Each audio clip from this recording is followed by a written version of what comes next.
हरे कृष्णा, राधे राधे।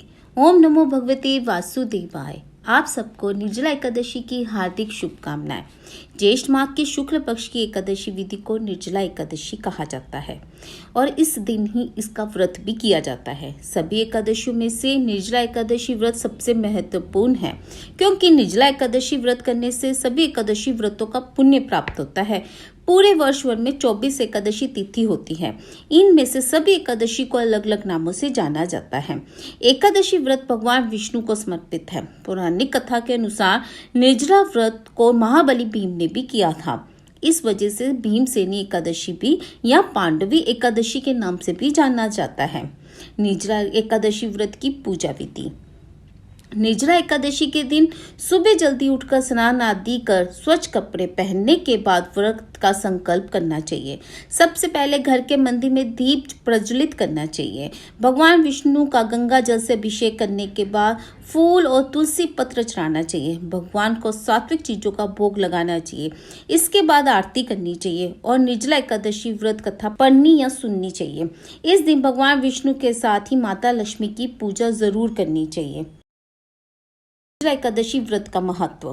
पौराणिक कथा है कि भीम की भूख अत्यंत तीव्र थी। वे भूखा नहीं रह सकते थे, इसके कारण कभी व्रत नहीं रखते थे। तब वह वेद व्यास जी ने उनको बताया था कि वर्ष में सिर्फ एक निर्जला एकादशी व्रत करने से सभी एकादशी व्रतों का पुण्य प्राप्त हो जाएगा। निर्जला एकादशी व्रत करने से मृत्यु के बाद मोक्ष की प्राप्ति होती है। निर्जला एकादशी व्रत विधि पूर्वक संपन्न करने से व्यक्ति के सभी पाप मिट जाते हैं और मृत्यु के बाद भगवान विष्णु की कृपा से वैकुंठ में स्थान मिलता है। एकादशी व्रत कथा। भीमसेन व्यास जी से कहने लगे, हे पितामह, भ्राता युधिष्ठिर, माता कुंती, द्रौपदी, अर्जुन, नकुल और सहदेव आदि सब एकादशी का व्रत करने को कहते हैं, परंतु महाराज मैं उनसे कहता हूँ कि भाई मैं भगवान की शक्ति पूजा आदि तो कर सकता हूँ, दान भी दे सकता हूँ, परंतु भोजन के बिना नहीं रह सकता। इस पर व्यास जी कहने लगे, हे भीमसेन, यदि तुम नरक को बुरा और स्वर्ग को अच्छा समझते हो तो प्रति मास दोनों एकादशियों को अन्न मत खाया करो।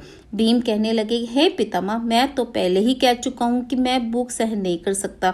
अगर यदि वर्ष भर में कोई एक व्रत हो तो मैं वह रख सकता हूँ, क्योंकि मेरे पेट में वक्र नाम वाली अग्नि है, सो मैं भोजन किए बिना नहीं रह सकता। भोजन करने से वह शांत रहती है, इसलिए पूरा उपवास तो क्या एक समय के बिना भोजन किए रहना कठिन है। अतः मुझे कोई ऐसा व्रत बताएं जो वर्ष में केवल एक बार ही करने पड़े और मुझे स्वर्ग की प्राप्ति हो जाए।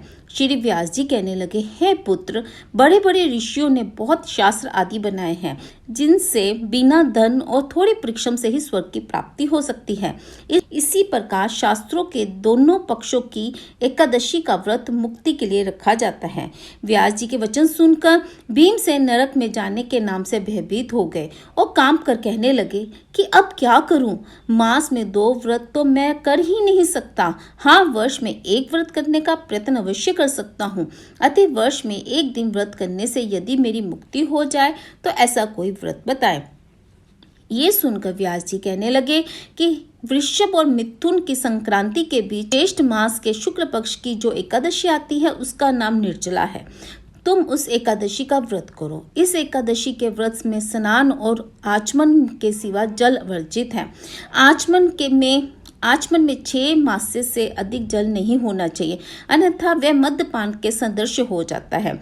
इस दिन भोजन नहीं करना चाहिए, क्योंकि भोजन करने से व्रत नष्ट हो जाता है। यदि एकादशी को सूर्योदय से लेकर द्वादशी के सूर्योदय तक जल ग्रहण ना करें तो सारी एकादशियों का व्रत का फल प्राप्त होता है। द्वादशी को सूर्योदय से पहले उठकर स्नान आदि करके ब्राह्मणों को दान आदि देना चाहिए। इसके पश्चात भूखे और सत्र पात्र ब्राह्मण को भोजन कराकर फिर आप भोजन कर लेना चाहिए। इसका फल पूरे एक वर्ष की संपूर्ण एकादशियों के बराबर होता है। व्यास जी कहने लगे कि हे भीमसेन, ये मुझको समय भगवान ने बताया है। इस एकादशी का पुण्य समस्त तीर्थों और दानों से अधिक है। केवल एक दिन मनुष्य निर्जल रहने से पापों से मुक्त हो जाता है। जो मनुष्य निर्जला एकादशी का व्रत करते हैं उनकी मृत्यु के समय यमदूत आकर नहीं धरते, वरन भगवान के पार्षद उससे पुष्पक विमान में बिठाकर स्वर्ग को ले जाते हैं। अतः संसार में सबसे श्रेष्ठ निर्जला एकादशी का व्रत है, इसलिए यत्न के साथ इस व्रत को करना चाहिए। उस दिन ओम नमो भगवते वासुदेवाय मंत्र का उच्चारण करना चाहिए और गोदान करना चाहिए। इस प्रकार व्यास जी की आज्ञा अनुसार भीमसेन ने इस व्रत को किया, इसलिए इस एकादशी को भीमसेनी या पांडव एकादशी भी कहते हैं। निर्जला व्रत करने से पूर्व भगवान से प्रार्थना करें कि हे भगवान, आज मैं निर्जला व्रत करता हूँ, दूसरे दिन भोजन करूंगा। मैं इस व्रत को श्रद्धा पूर्वक करूंगा, अतः आपकी कृपा से मेरे सब पाप नष्ट हो जाएं। इस दिन जल से भरा हुआ एक घड़ा वस्त्र से ढककर स्वर्ण सहित दान करना चाहिए। जो मनुष्य इस व्रत को करते हैं उनको करोड़ों पल सोने के दान का फल मिलता है, और जो इस दिन यज्ञादि करते हैं उनका फल तो वर्णन ही नहीं किया जा सकता।